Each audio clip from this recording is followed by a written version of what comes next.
What is going on here, Jamie?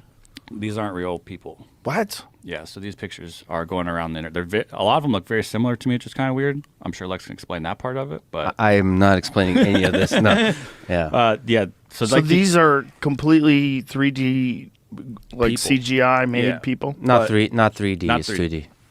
So like very photorealistic, if not photorealistic. But like when you look real close, you can see some weird things going on. Like the background here is a little messed up. This arm is not to the right person. She's sitting on an extra piece of skin here somehow. I see you've analyzed this carefully. Well, me and my friends have been passing this around because like No. it's too tricky. Listen, you're incorrect. That arm's in the perfect purpose. It's just there's a string from that other girl's bikini on it. The analysis continues. I'm just saying. So Is that what it is? I don't Enhance, think can you so. zoom in? Is that a string? No, I think you're right. I think it's a fold. Zoom in on that spot. For people just listening, Oh, we're- yeah. we're- Okay. Yeah, we're- it's nonsense. We're looking at The hand goes the wrong way. Oh, that's wild. There's already apparently OnlyFans accounts that are being taken over and being tricked by guys running them. Of course. And it's just these kind of fake girls that aren't real people and look what? real. These are all fake? Yeah. Like look at even that's not a real door kind of to begin with. Wow. The hands or the fingers here are a little off. That's insane. And so this is right now just still images, and eventually it'll be film.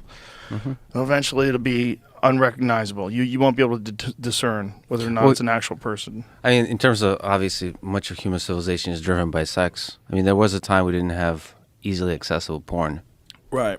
and that changed a lot. Yeah. I don't think we've actually quite caught up to how much it's changed the nature of human civilization. Just porn, easily accessible porn. Yeah, I talk about it on stage right now. It's very weird. It's very weird for kids. If you really think about what's happening with kids, like any kid that has a smartphone, people just leave you give your kid a phone, just leave them alone. Like they just go to school, they go to their friend's house. They have that phone independently of you. They could look at whatever the fuck they want. Some of this shit that I see just on Instagram, I don't know how these guys are doing it. And I don't know how it's getting recommended in my feed, but it's like videos of people getting murdered. You know, see a lot of those? Simulated porn. I haven't seen Strange that. stuff. I am. You and I have different algorithms, We you definitely fucking have. creep. But then someone gets taken down for something that's like they call it porn and it's not porn or something. Like, well, do you guys not see what else is on this platform? I think that what's going on is that they're managing at scale. And I think it's virtually impossible to stop all that stuff from coming in. And people that have individual situations where people get banned.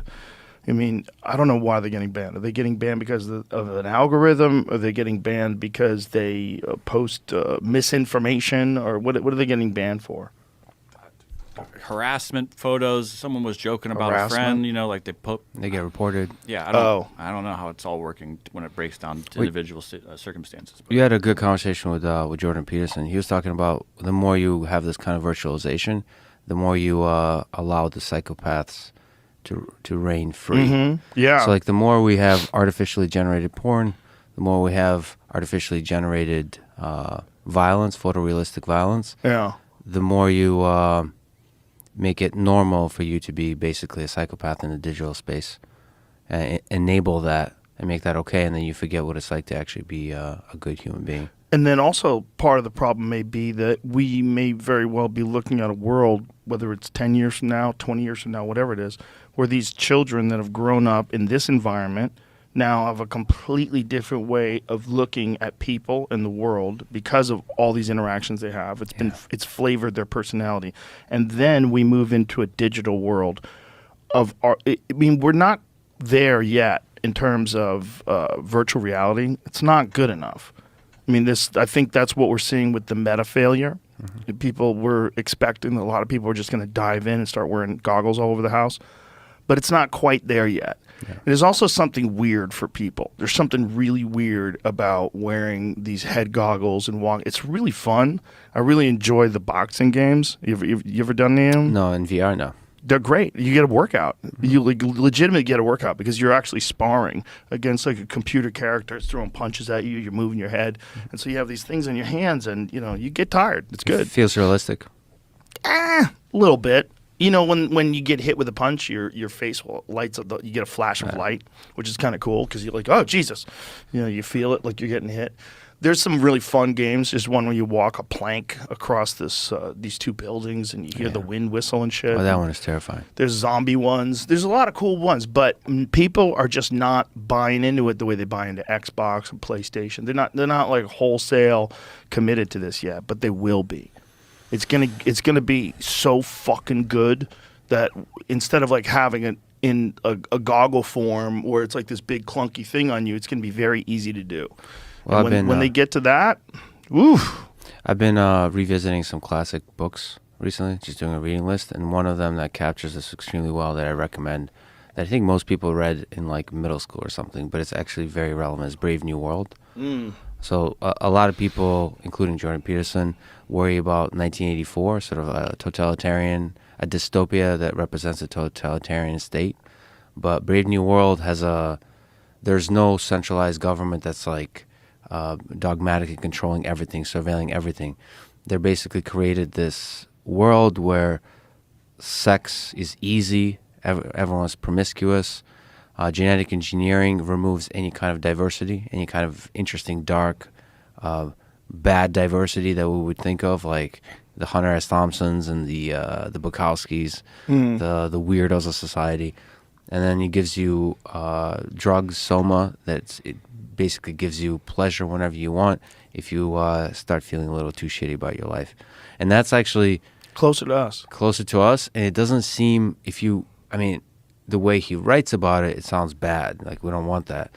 But then you're like, you start to ask a question like, well, at which point would we realize it's bad? Because it's constantly, obviously we should do genetic engineering to remove any kind of like maladies that we have, any kind of diseases. It's like everything is an obvious step forward, but then the place you end up at, just like with sex, like, is it good to have artificial images of as many as you want?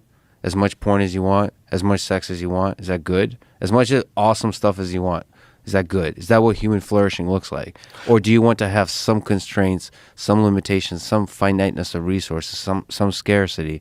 Maybe that's actually fundamental for human happiness. Having too much of awesome stuff, maybe that destroys the possibility of real, meaningful, deep happiness. It certainly does.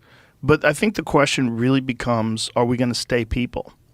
Because I don't think we are. I think we're moving in that general direction anyway. I think that probably is why we have this, it's almost inevitable if you have this addiction to cell phone issue, because everybody has that. If you have a cell phone and you're on your social media apps during the day and you're on YouTube, you're probably addicted, whether you realize it or not. And the number of hours that you put on those things is shocking. When you actually look at your screen time, you're like, 6 hours? I was on my phone for 6 hours? What the fuck did I do? And you'll try to rationalize it and justify it.